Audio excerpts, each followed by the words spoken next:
Alrighty, hello everyone, and welcome to Cinderful Gaming, and welcome back to the Age of Sigmar Narrative Show. I'm joined by Mr. Andrew Bigwood, the real Gotrek in the room.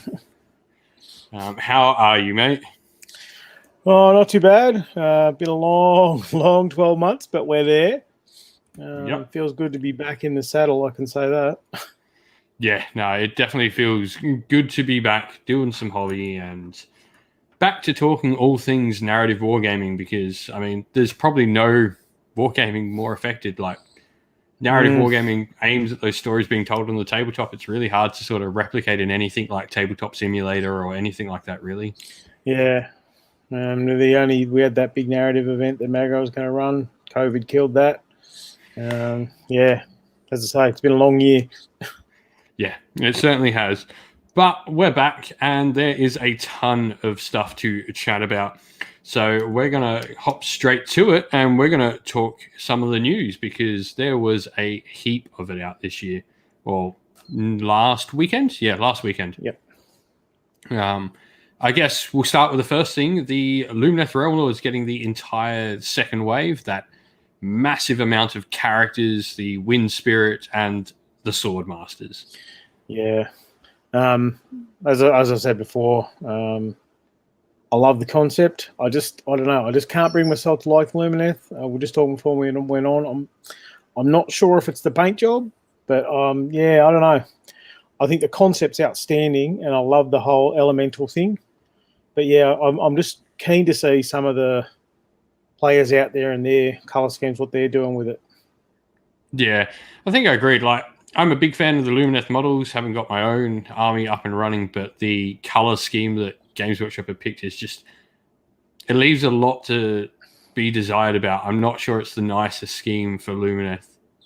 Yeah, I mean, I think too, because they're trying to appeal to that old high elf market. The high elves had that really vibrant white with the blue, the contrast. I don't know. They kind of feel washed out, and yeah, I think it's that bony color, but I'm sure some people will do some great jobs like there. Yeah. So yeah, we got a whole range. There's a whole bunch of characters that really harkens back to like Warhammer Fantasy, with like a lot of models they're bringing out for the range. That they've brought out pieces like the Battle Standard Bearer, which is so cool. I want to see more of that. Yeah, I really like the new stuff. I wasn't a huge fan of the sort of cow bull stuff, but these newer ones, I prefer that aesthetic, I think. That may be the Australian in both of us talking, because we got battle kangaroos. Yes, yeah, possibly. Again, I mean, I'd like to see some good paint jobs of them too. Like, I can see them being sort of the rivals for the Griff Chargers in some of the outstanding paint jobs. So, come on, world, get on it. Yeah. I look forward to seeing what everyone does with like all the new Luminesce. And I mean, all the models and like pieces for the army were cool, but that terrain piece just got me. Oh yeah, that was pretty cool. That was amazing. Again, that's the sort of terrain piece. It's the sort of terrain piece like the Seraphon one that you want to go out and buy it just to have on your table. Yeah. And you can imagine, so like, again, you get some of those top class painters putting some stuff on that. You know, I'd like to see a Ben Spinetti or someone give that a go. That'd be really cool. Yeah, I'm thinking of like, am I going to try ice effects on my own one? Because I've gone, my Luminesce are done in like the very old school 8th edition like Wood Elf winter scheme. Yep. So obviously I've got snow all over my bases. So I'm like, do I try and turn that water into ice? Yeah. I mean, you could do the sort of ice build up around it and then the water in the middle. Yeah. I've got something interesting to try and play around with there, I think, for my own army. Yeah, but as you say, it's one of those centerpieces that even if you don't play Luminesce, you might want to get just to put on your table, because it's just spectacular. Yeah. I like the idea of where they were going with it as well. Apparently you sit your wizards on there and your wizards sort of channel the 4 aspects of Haish together. Oh, okay. I hadn't seen that. Cool. So that's the general idea, is that your wizard goes on there. He's sitting on Earth, raised by wind, approaching the zenith. With the water, yeah. And then the water passing through. So he's got all the aspects of Haish there. So I'll be interested to see what rules it gets to sort of represent that. Yeah, I think the Slan in the Seraphonic might be going to get a run for their money now. The Magic Stakes. Yeah. I mean, add to that, obviously, I think a lot of people were shocked because we got the Underworld's Warband that came out, and we got a lot of river cards in that went with the Swordmaster, but it turns out the Swordmaster is in fact not a river aspect at all. They're a Venari unit. They're just like your baseline elite troops, which is cool. I know that there's some people are a bit annoyed, I think, that we got a new battle tome so hot on the heels of the other one, but I don't know. I mean, you had to expect it. Yeah. No, I get that people are frustrated that the battle tome, I mean, got a limited edition one right there that came with the box set. I do like what they did with it, how they... I can just go pick up Techless, or I guess with the stuff coming out in Techless, I mean, they put themselves in the hole there by themselves, really. But the fact they've updated the battle time so you can get it all in one place for anyone new now getting into Luminesce is the right way to do it, I guess. Yeah. Well, you would just hope then that Techless doesn't either supplant or invalidate some of the stuff in the new battle tome. You wouldn't think so, but yeah. And then obviously we got shown a couple of different character models. We got shown the Crucifgast or whatever it's called, the new Nighthaunt. Yep. The White King on Skeletal Steed. Yeah, that was very cool. And then the best of them all, Garda Steel Soul. Yeah. It took me a minute to sort of work out what was actually going on when I first saw that image with the hammers behind him. I thought it might have been almost like, a magical effect. Then it worked out that no, it's his, tabard flying out behind him. But very cool. Yeah, he's come down. He did the superhero landing. Yeah, superhero landing. Yeah. I have seen all the Deadpool memes of superhero. Yes, they're everywhere. But it's nice that they did the Black Pyramid artwork justice. So he's a really important step, I think, for AOS, more than so much stuff. A character, because he was in the very first novel that came out. He was in what's it called? I think Warstorm. That's the one. He was the last story of Warstorm, and now he's carried through the Realmgate Wars. He had Plague Garden, which many people say is one of the best Age of Sigmar novels. Yeah. And then tying it up Black Pyramid, he was in Hammerhall and other stories. He's in so many pyres in the story. Yeah. And to have a character that's got 5.5 years of lore behind him now get a model, I think is important for Age of Sigmar. Yeah. To have these characters coming up. Now we just need Stormcast to get an update, and it will be good. Yeah. I mean, yeah. I'm painting 60 Liberators. They're okay. Well, that's what I mean. My Stormcast is all the old Warrior Chambers as well. There's one way to run that. Yeah, it's hard to run. Yeah, just running Warrior Chambers is hard. Yeah. Because they don't have the oomph as they had when they were first released. So. Yeah. But that is what it is. Gardas is great. I can't wait to see a Arakazenth model come out for my Scourge Privateers. Or, Callus and Toll. Like, give us the duo. Be nice. Yeah, and then put them on one more scroll. Yep. Or maybe the bear, the other Stormcast dude, Hamilcar. Oh, yeah.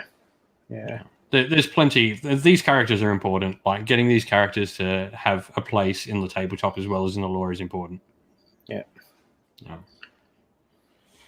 But yeah, so carrying on from the characters, I guess, what did you think of the two death ones we got revealed? The White King and the Crucifix Nighthaunt dude. Yeah, the White King I love. I mean, he's a throwback to some of those, third, fourth ed models. I don't know. The Nighthaunt one, all the characters kind of seem variations on a theme. So like he's cool, but he's got that sort of, he's like almost crucified and that sort of thing. But he's not that different from some of the other Nighthaunt guys. So I'm not sure. I'll wait till I see him in the flesh, I think. Yeah. Well, the spirit, I guess. Yeah. Yeah, the White King model, like people were just picking that apart. Like so many like harkens back to like not just like fantasy, but like early edition fantasy as well. Yeah. Yeah. I mean, you think we've had that fine cast copy of the metal white for so long. That's great. That one's awesome. Yeah. No, definitely.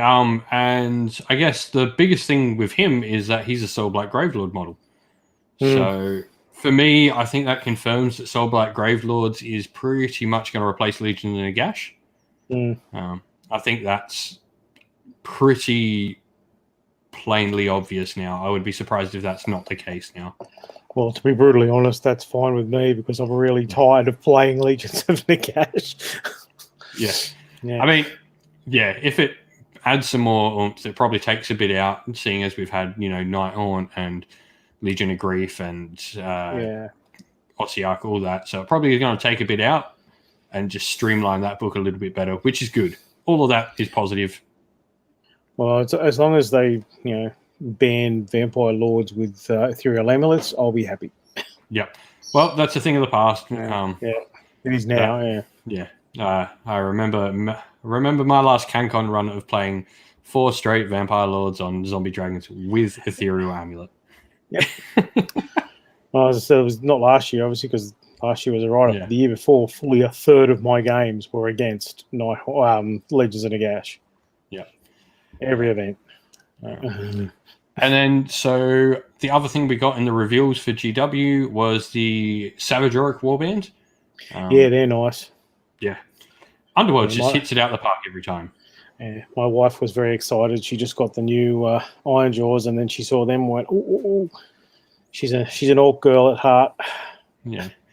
There's a lot of character to them. I really like them. Yeah. I love the snake as well. And I think the coolest thing about the snake is that it's got the orcish underjaw as well. Yeah.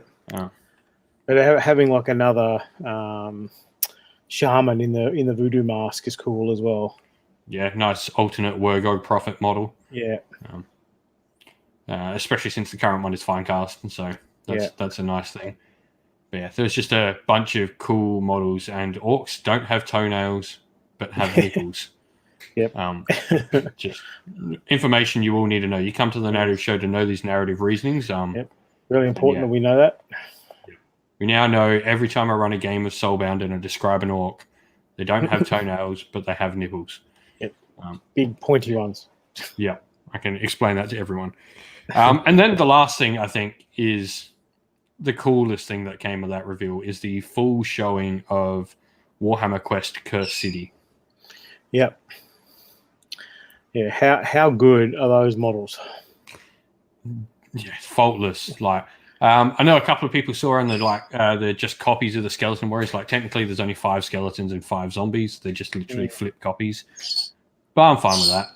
Yeah. Well, I mean, the thing is, when we start to see, hopefully, some more Dead Walkers, that's the model we'll be looking at. Because the old zombies they're just terrible. They're so old now, and they just stand out so badly. I think they're almost as old as I am. Yes, yeah. They're one of the first plastic kits that are still in production. They're terrible. Because they're older than Marauders. I know that. They're older than Marauders. So they're currently the oldest, I think, even kits, because I believe they're even older than like Eldar Guardians in 40k, and Eldar Guardians are old. Yeah. They just don't fit anymore. No. So we can get some more. Obviously, they're not going to do a box set of the Curse City ones because, as you say, there's only a few sculpts. Yeah. But if that's the aesthetic we're looking at, that's very cool. Well, it just reminds me of Silver Tower. So the Karak Acolytes and Zangor that came out of that were monopose models. That, because you only got 5 and you got 4 or 2, like a flip 4 and 4 of each acolyte. Yeah, 2 of each acolyte, and there were 4 different variations. And then you got 2 of each Zangor, and there were 3 variations. Same with the horrors. The horrors were just duplicates. Yeah, the little You had 1 pink for every 2 blues, 2 brims. Yeah, it'll be interesting to see if we get war scrolls for the heroes from. Yeah. Well, no, war scrolls are confirmed. So we got War Scrolls confirmed, which is awesome. And so, yeah, all those heroes and all the characters apparently are going to have War Scrolls as well. Yep. So that's awesome.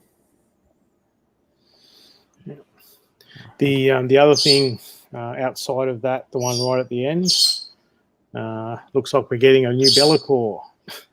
Yeah, and so that was the last thing. First Prince, like a lot of people got excited that potentially it was Malarian in that shadow because everyone's like, oh, it's the shadowy prince and the shadowy thing. I'm like, yeah, but Malarian has his own spies. Malarian would not go out to hire Skaven. No, you wouldn't think so. No. So I was pretty convinced it was going to be Be'lakor. Yeah. And I mean, it was interesting because on the one of the 40k pages, they were all jumping up and down thinking it's a release for them. I think they've forgotten that he's both. So. Yeah. Yeah, and well, he actually is way more Age of Sigmar Warhammer Fantasy than he is 40k. He's a character. I'm just wondering, where they'll put him. I assume he'll be Slaves to Darkness. You would think, because he's certainly, unless we get a Legion of Chaos Ascendant army fully. Yeah, possibly. So mixed Daemons as a full complete army would be cool.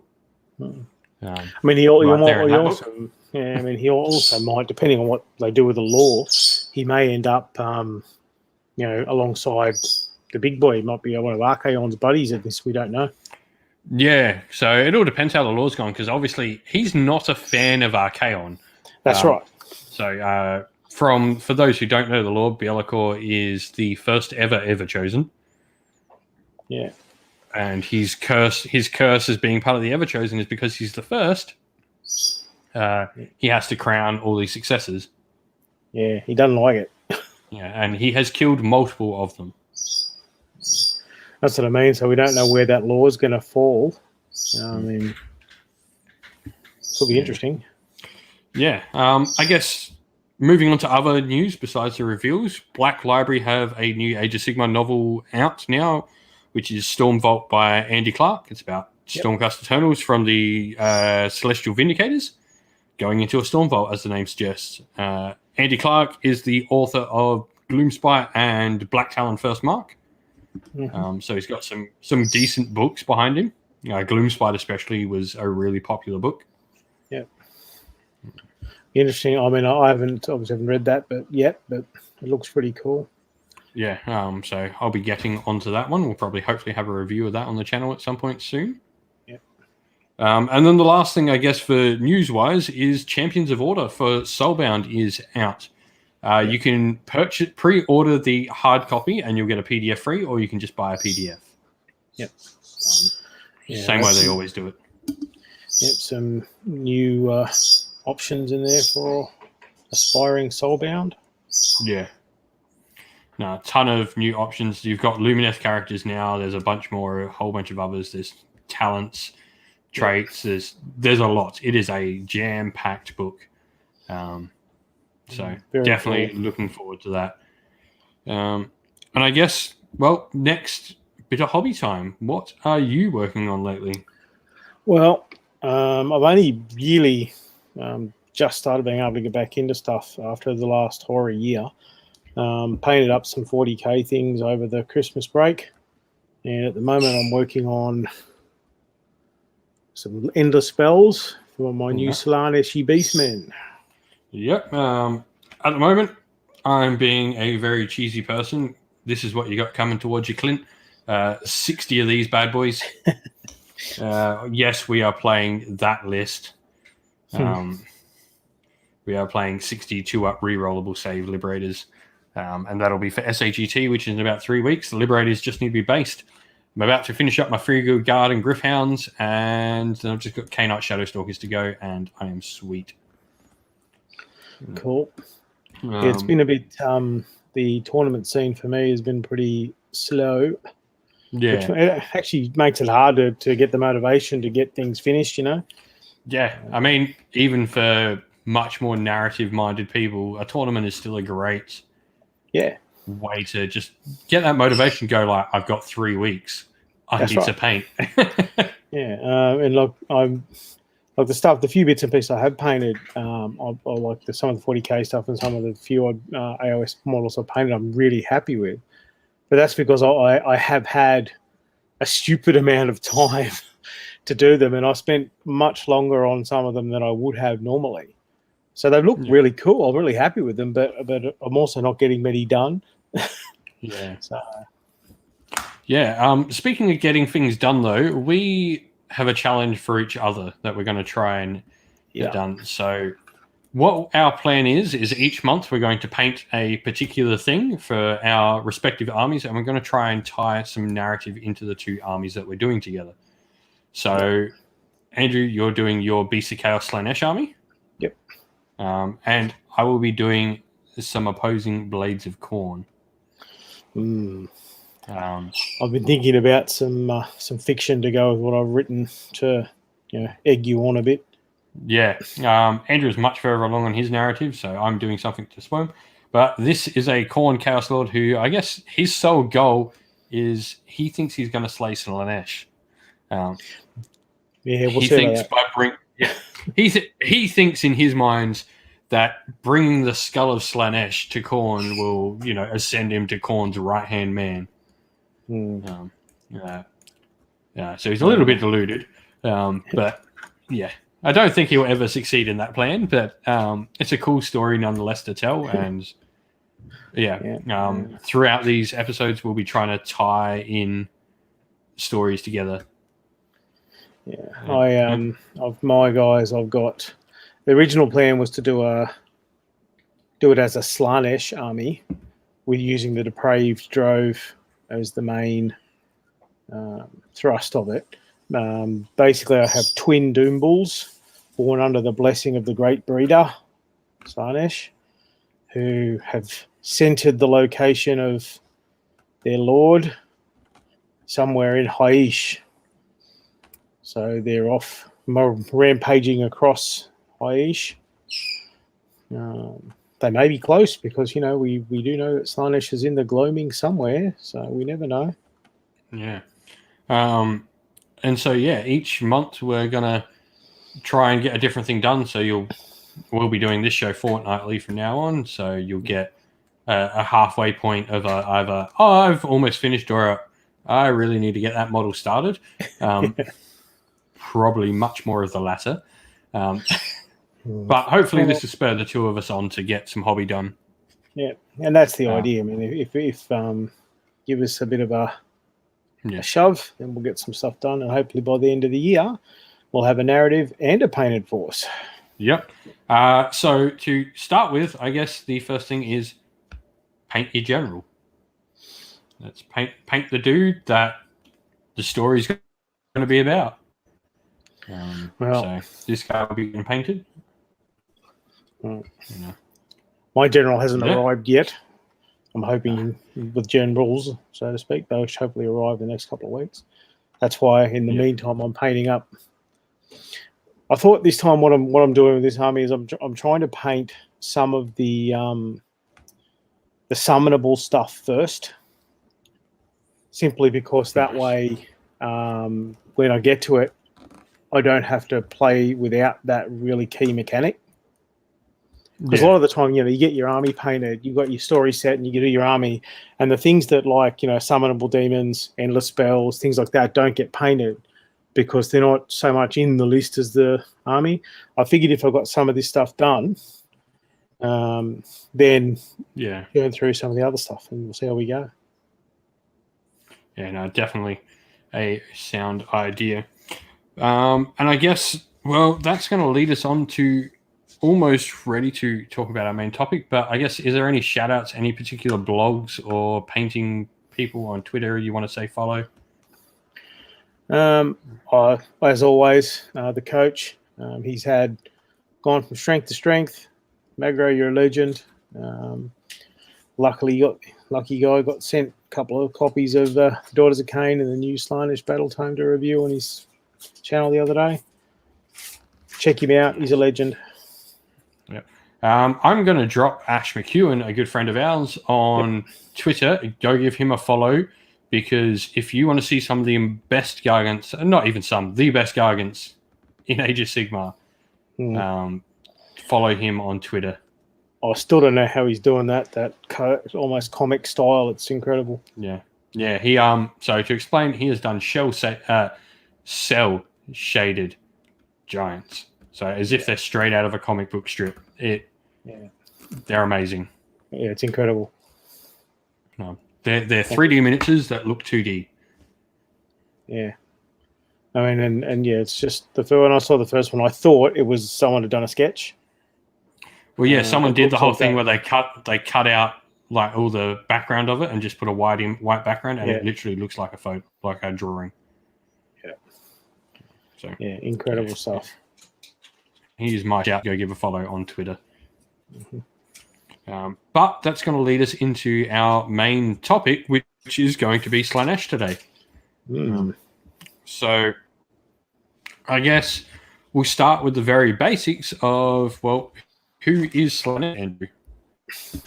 Slaanesh, that's an interesting question, actually, because a lot of people misconstrue who Slaanesh is in terms of the Chaos Pantheon. They sort of get hung up on the whole, Slaanesh is the god of depravity and sexual stuff. It's actually not that at all. Slaanesh is the Lord of excess. So anything taken to excess is Slaanesh. Yeah. So we'll get on to talking about that a little bit more later. Yeah. So the god Slaanesh in the mortal realms, of course, is missing. Yep. The elven gods, after the world that was, blew up. Slaanesh had a bit of a pig out on all the elven souls. He, she, it was all fat and sluggish, and the newly risen elven gods and Marathi, who wasn't a god at that point, managed to trick Slaanesh into a trap and bound him, her, or it to retrieve all those elven souls. And for a long time in that narrative, in the early days of Sigmar, people were worried that Slaanesh was going to go away because we didn't know what had happened. There was no fluff. There was just, Slaanesh is missing, all this sort of stuff. And as that narrative's developed over the last few years, we've seen some really cool stuff come out about actually where the god is bound, or the various elf factions and what they've done. And yeah, very cool. Yeah, and he is directly responsible for why a lot of the elves in Age of Sigmar are odd, to say the least. The Scathborn. Yeah, and even like the more perfect ones, like the Luminesce, are still not completely free of taint. You have a lot of issues with them. I mean, you can just go back and look at the whole, they almost destroyed each other because they became so excessive. Yeah. So they still feel his touch quite a bit. Yeah, it's that, as I say, it's that sense of, there's no moderation. Yeah. In that god, that's what it's about. Yeah. So, yeah. I can't remember the word. There was a perfect, the Total Warhammer 3 trailer that they showed used a perfect word to describe Slaanesh, and it's completely slipped my mind now.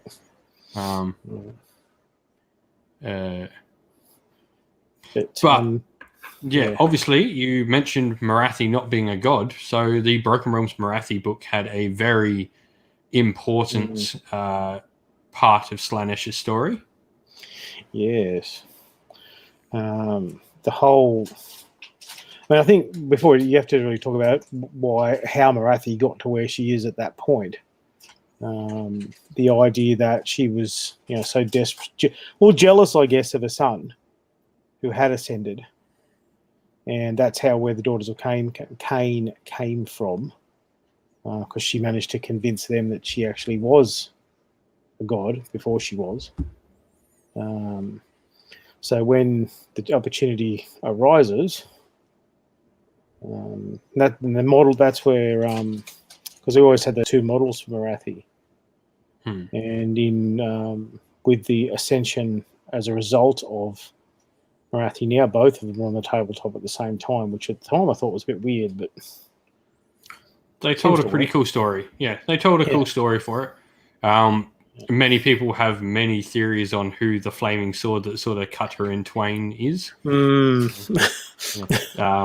If that person is coming back in any way in Age of Sigmar, there is I like a lot of them staying dead, but come on, if it is the one that people speculate it might be, I mean, they're all sort of coming back now, so yeah, we got Prince Pretty back. Yeah. And like I said, Bellacor's on his way back. We got Gotrek. Yeah. But at the same time, we're getting people like Gardas, which is the other side that needs to happen. It's cool bringing back nostalgic characters, but keep on giving us new ones as well. Yeah. On that note, though, the most important thing to happen in Morathi was a little short story at the end. Which is that a shard of Slaanesh escapes. There is a thing that is Slaanesh, but is also new Slaanesh, baby Slaanesh, I guess. Yeah, which again is touched on in the new battle tome as well. Still not really sure. Some sort of seed or something. Yeah, it's interesting. They've not revealed the whole card, which is cool. It makes collecting battle tomes now. We talked about this a little bit before on how multiple battle tomes. It actually makes collecting the battle tomes quite interesting in Age of Sigmar because the game has an evolving narrative. Yeah. Every battle tome actually gives you something more. Where I can remember a time in like fantasy of buying my, say, an army that came out every edition, buying my Empire Codex every year. It was not so much a thing of flip to the back and see what new was happening. It was trying to find what actually new had happened in between all the other stories I already knew. Yeah. And had read 5 or 6 times in the previous editions. And I think, because Age of Sigmar kind of, for Games Workshop, broke ground with that evolving narrative stuff, which then the new 40K followed, because 40K was the same for a long time. Yeah. And then with the new sort of Sigmar-esque evolution, now it's sort of stock standard with the GW games. Which is cool. I mean, even things like Underworlds continue to tell an ever-growing story. Yeah. They've literally fallen from the Beast Grave in a giant chasm now to dire chasm. Yeah. Like the whole story has continued, which is cool. And that's the thing, like, when I got my Morathi on the weekend, I didn't. I am a sad narrative tragic, but I didn't even look at the War Scrolls. I wanted to just read the story. So I was, reading through that, and it was that sort of shard of Slaanesh, the spirit of Slaanesh, whatever, that I wanted to find out about, because obviously one of the factions of Slaanesh, the Godseekers, are actively looking for the god, and where's that going to lead them? Yeah, well, I guess Slaanesh has like 3 really distinct factions when it comes to its sub-factions. You have the Godseekers, who, as you mentioned, are trying to find the god. You have the Invaders, who are just continuing about as normal, as if Slaanesh will be fine, he'll be back one day, we're just going to keep burning and pillaging the mortal realms. Yep. And then you have the Pretenders, which I think are the most interesting, which are people trying to take Slaanesh's place. Well, because that's that idea that, well, if the god's dead, someone's got to take her place. Yeah, someone's got to be new Slaanesh. So, yep. I'm really interested to see what happens with a lot of Pretenders. Like that's a really cool story to tell. Of like, oh, your god's actually back. Oh dear. Yeah. and that the narrative too about again, it was expanded on from Morathi, just the way that several of the chains have been slipped or broken, and Slaanesh has managed to quickly make an illusion so it looks like it's still in place to fool the elven gods, and allow the gods' influence to seep out.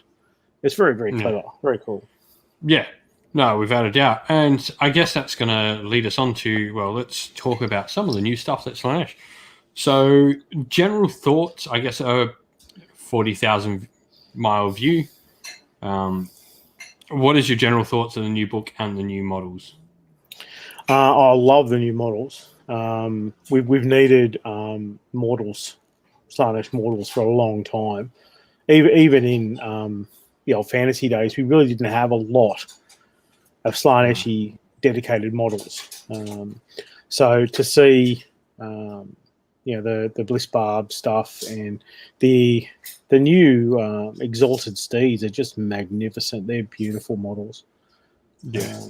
And I like that sort of almost sort of Alibaba and 40 Thieves aesthetic, with the veils and the the different sort of Arabic influenced stuff. It's even like the big, what's his Gluttus or whatever his name is, the big fat guy. He's riding around in what looks like an Arabic palanquin. Yeah, it's very they really almost Xerxes like. Yeah, sort of 300-ish. Yeah, they've really worked hard to give Slaanesh its own aesthetic, which is cool. Yeah, and I think like that's a whole other topic to talk about. But we'll get onto that in a sec. But yeah, the new models are cool, like those Bliss Barb archers, and probably an interesting thing that some people might have missed with them is they're on 28mm bases. Just as an aside. We've obviously odd seen number of figures too, because the standard unit size is 11. Because you have the little dude with the cauldron of poison, and heads and things, which is cool. Obviously, they got a bunch of really cool models. I mean, you can't fault that model release. That model release is amazing, along with like the small amount of Daughters of Cain stuff that came out as well. I think this was a really solid release. Oh, the new Sigvald model. I mean, Captain Shiny Pants. Like, how cool is he? Yeah, I guess a good shout out for that too. If you're looking for some really cool ways to paint that, Vince Venturella from Warhammer Weekly chucked up an awesome tutorial on painting chrome reflection. So if you're into that sort of stuff, I know I'm going to give it a crack. Really try and push myself. And that whole, as I was saying, the aspect of Slaanesh that there's all different sorts of followers of Slaanesh. So you've got, Sigvald as this, the absolute sort of beautiful, perfect element of humanity, I guess. And then alongside that, you've got, I eat myself stupid fat guy. And they're all worshippers of Slaanesh. So. Yeah. So what do you think of them exploring like the other aspects of Slaanesh like that? Well, I mean, I've been in this hobby since 3rd edition fantasy. So I remember the old big thick Realm of Chaos books, the Slaves to Darkness and Lost and the Damned, and a lot of what they're doing now with Slaanesh is harkening back to that sort of idea, and I love it. I mean, it's as I said, for so long Slaanesh was considered just like a low key sort of almost sex god, and that's not what Slaanesh represents. No. It's no different to like Nurgle. Nurgle isn't just about disease; he's also about vibrancy, and that sort of thing. That's why all the followers of Nurgle are actually happy guys. It's the same with Slaanesh. Like the mortal followers of Slaanesh that are in her favor do reflect whatever obsession. Like Sigvald is unconquerable swordsman and a beautiful figure, whereas these other ones who their focus might be making the finest artwork, they lose themselves in that and actually become some sort of shadow of themselves so they can perfect their artwork. It's all still Slaanesh. I mean, and you have like even the darker side of what Sigvald is. You have in 40k with Lucius the Eternal, who is a master swordsman but doesn't actually, instead of like remaining beautiful, he considers his battle scars the thing that makes him. Yeah. Like he considers all the scars that what makes him beautiful and shows that he's a master swordsman because he's survived so long. Yeah. And then, it's not just about, that sexual obsession. I mean, that's there, but it's only one element of it. Yeah. I remember there's been a Warhammer Fantasy roleplay campaign for years that's continuously got remakes where you went into this town and you ended up trying to find like you end up finding these cultists who are actually cannibals by the end of it. And they're all giant fat people, and you assume like you see these giant bulbous, and your mind instantly flicks to Nurgle when you see that, because you think great unclean one, big bulbous dude, like these are Nurgle worshippers. But it turns out they were actually Slaanesh worshippers. And lo and behold, if you were an elf or dwarf in that party, because they would try and go for you because you were a meat they hadn't tried. I still remember that, like reading the GM's, like the GM part of like the campaign book, and it's like at one part you kidnap one of the player characters, and it's like if there's an elf in the party, that is the character they will kidnap. Yep. Yummy elf flesh. Yeah, it's like because it's in the middle of nowhere in the empire that you are, and so they're like, well, we're going to try the most.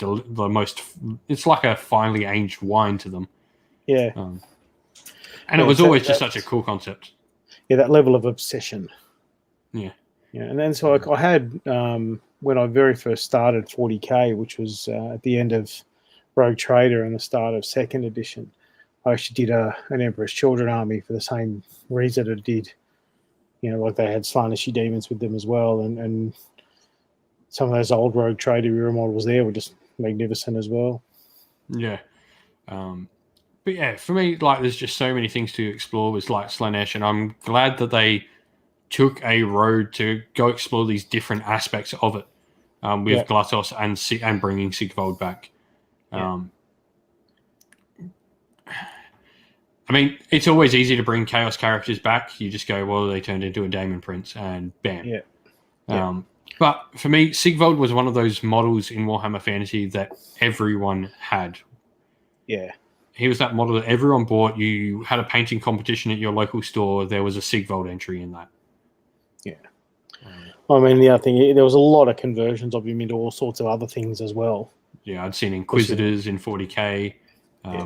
Or like, because he was just such a perfect model, I'd seen Free Guild Generals. Empire Generals back then. Yeah, and he just looked, you know, like confident, striding forward. You know. And even now, like, I mean, a lot of it obviously is the heavy metal paint job, but the way that the boxed one, he's almost got a smirk on his face. It's just that, the I'm better than you smirk. Yeah, or the like contempt. Well, because he's sort of moving backwards, so I can only imagine like the pose he's in is like, you nearly got me, but I knew you wouldn't get me. Yeah, yeah. Like the nice try, but I'm one step ahead of you sort of thing. Yeah. His rules are pretty cool as well.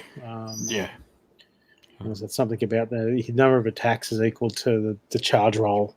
Or 5. Yeah, 5, yeah. That's cool. So, that's cool, yeah. He's really great offensively. And speaking of rules, I guess there's something to talk about, and that's the biggest change to Depravity. Which, for me, I love. Everything about it is thematic to me. It's like, cause as much pain across your opponent's army, get the most Depravity. Yeah. It doesn't reward... You go. Yeah, Depravity was a real problem with the old Battletome. Yeah. That's why, I mean, you remember when it first came out, they had to almost immediately FAQ it. Those not around at that time, Slaanesh had a really bad reputation, and I think that's maybe why they've been restrained in some of the things they've given Slaanesh. Maybe, possibly, maybe where they haven't gone quite as, I guess, positive with changes. Let's say that, as they were with like Daughters of Cain, they've maybe held back just because of how bad a reputation Slaanesh did have. Like, we're in a very real world with the last Slaanesh book when it came out that people were genuinely considering banning it from tournaments. Yeah. It was, and like, that does not happen a lot. Like, to actually think of banning something. It was simply too easy to accumulate the Depravity. Yeah. That was the biggest issue, I think, with that one. With and some other rules added in that compounded that fact. And the cost of actually summoning things was relatively cheap, based on how quickly you got the Depravity. Yeah. So, and while I think cost of things are relatively cheap now, I think with the changes to some of the rules from Slaanesh, particularly the Locus, more than anything, I don't see them being as, like, the cost can be lower because it's not going to be as bad. Yeah. Not striking last, like, Keepers are pretty swingy. There was a reason why they needed to pile in and fight twice. Yeah. If you get the charge off on your against your Bloodthirster, you might be all right. But especially if that Bloodthirster then pulled out some of the Khorne shenanigans, the Keeper's going to go down. Yeah, they're made of paper. Like, and Slaanesh as an army is generally just made of paper. Yeah. So I don't think the Slaanesh book, talking from, a more competitive aspect than what we probably talk about on this show more, but I don't think they're as bad as everyone's saying. No. But the cheesy ways that people are like, I'm going to do all this depravity. I'm like, funny enough, Vince put up a really good tweet about it. He's like, you can either make an army that abuses depravity or make an army that's going to win games. Yeah. And I think he's very right in what he said. Well, I mean, like I've been waiting because this Slate Fray army that I've been doing, it's been on my cards for literally 18 months. And it was just that COVID got in the way. Yeah, because you were going to take the ETC, yeah? Yeah, that's right. And I was looking at converting up my own Slangors to use as Bestigors. So, and when the Slangor models came out, I was like, oh, yes. And don't get me wrong, I'm still going to use them because I'm a tragic. But, the rules are pretty meh. Yeah, there's no doubt about that. I think, meh is, we'll go with that. That's probably the nicest thing. Understating it probably. I'll still have them in my list because, as I say, I'm sad. But, for the points, there's a lot of other things. I can't see them making competitive lists. No. And look, I think Slaanesh just fits in that fat middle, which is good. I don't want to see armies overpowered. I don't want to see an army be brokenly good. I want to see an army fit into that fat middle and be a 3-2 army. If every army is a 3-2 army, that also means that every army is a 5-0 army. Yeah. And you, as you said before, Slaanesh is swingy. If everything works, cool. But, they are sort of paper tigers that they do. If you couple of wrong decisions, couple of wrong rolls, they're just going to go pop. Yeah. But I think that's cool though. Like it's a glass cannon army, and that's completely fine to be that glass cannon. It's going to sound hilarious, but we need to see them on the tabletop to get that data, and see how they perform. And I always do think the best way to see how an army performs is to chuck it in a competitive meta, because then you can really see like what people who can know how to break an army, what they'll do with it. I mean, me and you are just going to play with pretty models because they're pretty models. Yeah. Like balance. Do not give me a balance book. I should not be trusted with balance. Because I'm not the person to do that. Well, I ran straight out and got the new Underworlds because I wanted the Slangor in that. I've got him just on my paint. Yeah, he's a really cool model. Yeah. But I think the book's in a decent place, and we'll probably see it do okay. It's definitely not going to be previous Slaanesh, which is a good thing. Yeah. And probably the most importantly, just judging, I know they didn't update their FAQs, but from what I've seen, I think you can still run Wrath of the Everchosen. The stuff you get in there works perfectly well with the new book. Yeah, I know, like, from my perspective, it kind of undoes the whole Slate Fray Slaanesh army. Yeah, that's probably the downside is because it's the exploding hits rule that no longer affects either slaves or the beastmen. Yeah, don't get me wrong, I'm still going to do it again, but because I just want to have the narrative that I've got written, the bits that I've got written already have the sort of the priestess, the massive, big, bloated female minotaur priestess of the Great Breeder, steering as a prophet the army alongside a keeper of secrets, advisor, if you like. I've got plans for a big conversion of her on a moving herdstone / Fane of Slaanesh that could be used as either, depending on how the army's put together. So you could also maybe use it as like a Glatos model as well. Yeah, well, that's the other one I looked at too, because it would probably work with that. Although, being the sad tragic that I am, I've even actually commissioned a 3D sculpt of some baby minotaurs to put on top of it around the herdstone. So, like, she is the priestess of the Great Breeder, and there's little minotaur kids hanging around her feet and stuff. You mean mini minotaurs? Mini minotaurs, yes. There we go. Boom. Mini minotaurs. Yes, really mini minotaurs. Yeah. Stop now. So I guess the last thing to really talk about is that new aesthetic they've brought to Slaanesh. We hit on it a little bit before, but I think Slaanesh finally has this aesthetic for its basic warriors that it never really had. Like, we obviously saw the Blood Reavers and Blood Warriors for Khorne, and they've got their own cool aesthetic. We saw the Karak Acolytes come out. Yeah. It gives Tzeentch, and we've obviously seen the Putrid Blight Kings, though Nurgle probably is the only other one that doesn't really have a fully fleshed out, I guess, aesthetic. We've definitely seen Khorne and Tzeentch have those aesthetics, though, shown off completely, which is cool. Yep. And now Slaanesh has got its proper aesthetic, which is nice. And I think, that's the thing too with what they do with GW doing with Sigmar, that with Chaos in previous editions they didn't do. Chaos was basically Chaos Warriors painted different colors, more or less. Yeah. And now with the Slaanesh getting their finally getting their range, now every Chaos army, the individual armies of those Chaos gods looks, feels, and plays differently, which is very cool. Like I said, probably Nurgle are just needing maybe a kit or two more to flesh out themselves. Even Tzeentch could use a bigger warrior maybe than a Karak Acolyte. Yeah, I mean, so the opposite effect. Like, Tzeentch could use some sort of heavily armored guys, and Nurgle could probably use some lesser guys. Yeah, definitely.